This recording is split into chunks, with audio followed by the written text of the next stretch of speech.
को अपने बेटे और किसान को अपने लहलहाते खेत देखकर जो आनंद आता है, वही आनंद बाबा भारती को अपना घोड़ा देखकर आता था। भगवत भजन से जो समय बचता, वह घोड़े को अर्पण हो जाता। वह घोड़ा बड़ा सुंदर था, बड़ा बलवान। उसके जोड़े का घोड़ा सारे इलाके में ना था। बाबा भारती उसे सुल्तान कहकर पुकारते, अपने हाथ से खरहरा करते, खुद दाना खिलाते और देख देख कर प्रसन्न होते थे। उन्होंने रुपया, माल, असबाल, जमीन आदि अपना सब कुछ छोड़ दिया था। यहाँ तक कि उन्हें नगर के जीवन से भी घृणा थी। अब गांव से बाहर एक छोटे से मंदिर में रहते और भगवान का भजन करते थे। मैं सुल्तान के बिना नहीं रह सकूंगा। उन्हें ऐसी भ्रांत सी हो गई थी। वह उसकी चाल पर लट्टू थे। कहते थे ऐसा चलता है जैसे मोर घटा को देखकर नाच रहा हो। जब तक संध्या समय सुल्तान पर चढ़कर 8-10 मील का चक्कर ना लगा लेते, उन्हें चैन ना आता। खड़क सिंह उस इलाके का प्रसिद्ध डाकू था। लोग उसका नाम सुनकर कांपते थे। होते होते सुल्तान की कीर्ति उसके कानों तक भी पहुंची। उसका हृदय उसे देखने के लिए अधीर हो उठा। वह एक दिन दोपहर के समय बाबा भारती के पास पहुंचा और नमस्कार करके बैठ गया। बाबा भारती ने पूछा, खड़क सिंह क्या हाल है? खड़क सिंह ने सिर झुकाकर उत्तर दिया, आपकी दया है। कहो इधर कैसे आ गए? सुल्तान की चाह चीख लाई। विचित्र जानवर है, देखोगे तो प्रसन्न हो जाओगे। मैंने भी बड़ी प्रशंसा सुनी है। उसकी चाल तुम्हारा मन मोह लेगी। कहते हैं देखने में भी बहुत सुंदर है। क्या कहना, जो उसे एक बार देख लेता है, उसके हृदय पर उसकी छवि अंकित हो जाती है। बहुत दिनों से अभिलाषा थी, आज उपस्थित हो सका हूँ। बाबा भारती और खड़क सिंह अस्तबल में पहुँचे। बाबा ने घोड़ा दिखाया। घमंड से खड़क सिंह ने देखा। आश्चर्य से उसने सैकड़ों घोड़े देखे थे, परंतु ऐसा बांका घोड़ा उसकी आंखों से कभी ना गुजरा था। सोचने लगा, भाग्य की बात है, ऐसा घोड़ा खड़क सिंह के पास होना चाहिए था। इस साधु को ऐसी चीजों से क्या लाभ? कुछ देर तक आश्चर्य से चुपचाप खड़ा रहा। इसके पश्चात उसके हृदय में हलचल होने लगी। बालकों की सी अधीरता से बोला, परंतु बाबा जी, इसकी चाल ना देखी तो क्या? दूसरे के मुख से सुनने के लिए उसका हृदय अधीर हो गया। घोड़े को खोलकर बाहर गए। घोड़ा वायु वेग से उड़ने लगा। उसकी चाल को देखकर खड़क सिंह के हृदय पर सांप लौट गया। वह डाकू था। वह जो वस्तु उसे पसंद आ जाए, उससे पर वह अपना अधिकार समझता था। उसके पास बाहुबल था और आदमी भी। जाते जाते उसने कहा, बाबा जी, मैं यह घोड़ा आपके पास ना रहने दूंगा। बाबा भारती डर गए। अब उन्हें रात को नींद ना आती। सारी रात अस्तबल की रखवाली में कटने लगी। प्रतिक्षण खड़क सिंह का भय लगा रहता, परंतु कई मास बीत गए और वह न आया। यहाँ तक कि बाबा भारती कुछ असावधान हो गए और इस भय को स्वप्न के भय की नाई मिथ्या समझने लगे। संध्या का समय था। बाबा भारती सुल्तान की पीठ पर सवार होकर घूमने जा रहे थे। इस समय उनकी आंखों में चमक थी, मुख पर प्रसन्नता। कभी घोड़े के शरीर को देखते, कभी उसके रंग को, और मन में फूले ना समाते थे। सहसा एक ओर से आवाज आई, ओ बाबा, इस कंगले की सुनते जाना। आवाज में करुणा थी। बाबा ने घोड़े को रोक लिया। देखा एक अपाहिज वृक्ष की छाया में पड़ा कहाँ रहा है। बोले, क्यों, तुम्हें क्या कष्ट है? अपाहिज ने हाथ जोड़कर कहा, बाबा मैं दुखियारा हूँ, मुझ पर दया करो।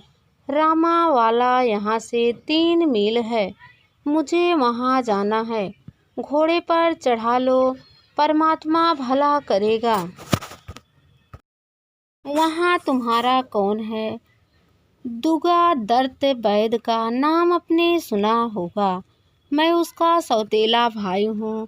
बाबा भारती ने घोड़े से उतरकर अपाहिज को घोड़े पर सवार किया और स्वयं उसकी लगाम पकड़कर धीरे धीरे चलने लगे। सहसा उन्हें एक झटका सा लगा और लगाम हाथ से छूट गई। उनके आश्चर्य का ठिकाना ना रहा जब उन्होंने देखा कि अपाहिज घोड़े की पीठ पर तनकर बैठा है और घोड़े को दौड़ाए लिए जा रहा है। उनके मुख से भय, विस्मय और निराश से मिली हुई चीख निकल गई।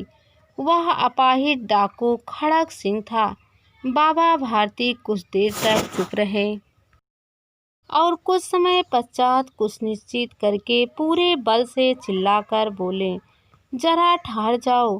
खड़ग सिंह ने यह आवाज़ सुनकर घोड़े को रोक लिया और उसकी गर्दन पर प्यार से हाथ फेरते हुए कहा, बाबा जी यह घोड़ा अब ना दूंगा, परंतु एक बात सुनते जाओ। खड़ग सिंह ठहर गया। बाबा भारती ने निकट जाकर उसकी ओर ऐसी आंखों से देखा जैसे बकरा कसाई की ओर देखता है और कहा, यह घोड़ा तुम्हारा हो चुका है। मैं तुमसे इसे वापस करने के लिए ना कहूँगा, परंतु खड़ग सिंह केवल एक प्रार्थना करता हूँ, इसे अस्वीकार ना करना, नहीं तो मेरा दिल टूट जाएगा। बाबा जी आज्ञा कीजिए, मैं आपका दास हूँ, केवल घोड़ा ना दूंगा। अब घोड़े का नाम ना लो। मैं तुमसे इस विषय में कुछ ना कहूँगा। मेरी प्रार्थना केवल यह है कि इस घटना का किसी के सामने प्रकट ना करना। खड़ग सिंह का मुंह आश्चर्य से खुला रह गया। उसका विचार था कि उसे घोड़े को लेकर यहाँ से भागना पड़ेगा, परंतु बाबा भारती ने स्वयं उसे कहा कि इस घटना को किसी के सामने प्रकट ना करना। इससे क्या प्रयोजन सिद्ध हो सकता है? खड़ग सिंह ने बहुत सोचा, बहुत सिर मारा, परंतु कुछ समझ ना सका। हार कर उसने अपनी आंखें बाबा भारती के मुख पर गड़ा दी और पूछा, बाबा जी इसमें आपको क्या डर है? सुनकर बाबा भारती ने उत्तर दिया, लोगों को यदि इस घटना का पता चला तो वह दीन दुखियों पर विश्वास ना करेंगे।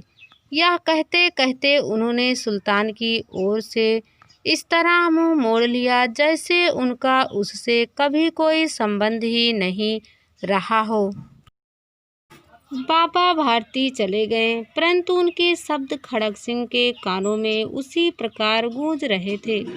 सोचता था, कैसे ऊंचे विचार हैं, कैसा पवित्र भाव है। उन्हें इस घोड़े से प्रेम था। इसे देखकर उनका मुख फूल की नाई खिल जाता था। कहते थे, इसके बिना मैं रह ना सकूंगा। इसकी रखवाली में वह कई रात सोए नहीं। भजन भक्त ना कर रखवाली करते रहे, परंतु आज उनके मुख पर दुख की रेखा तक दिखाई ना पड़ती थी। उन्हें केवल यह ख्याल था कि कहीं लोग दीन दुखियों पर विश्वास करना ना छोड़ दें। ऐसा मनुष्य मनुष्य नहीं, देवता है। रात्रि के अंधकार में खड़ग सिंह बाबा भारती के मंदिर पहुंचा। चारों ओर सन्नाटा था।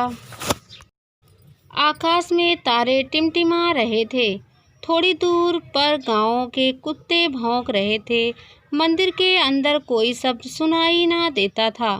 खड़ग सिंह सुल्तान की बाग पकड़े हुए था। वह धीरे धीरे अस्तबल के फाटक पर पहुंचा। फाटक खुला पड़ा था। किसी समय वहां बाबा भारती स्वयं लाठी लेकर पहरा देते थे, परंतु आज उन्हें किसी चोरी किसी डाके का भय न था। खड़क सिंह ने आगे बढ़कर सुल्तान को उसके स्थान पर बांध दिया और बाहर निकलकर सावधानी से फाटक बंद कर दिया। इस समय उसकी आंखों में नेकी के आंसू थे। रात्रि का तीसरा पहरा बीत चुका था। चौथा पहरा आरंभ होते ही बाबा भारती ने अपनी कुटिया से बाहर निकल ठंडे जल से स्नान किया।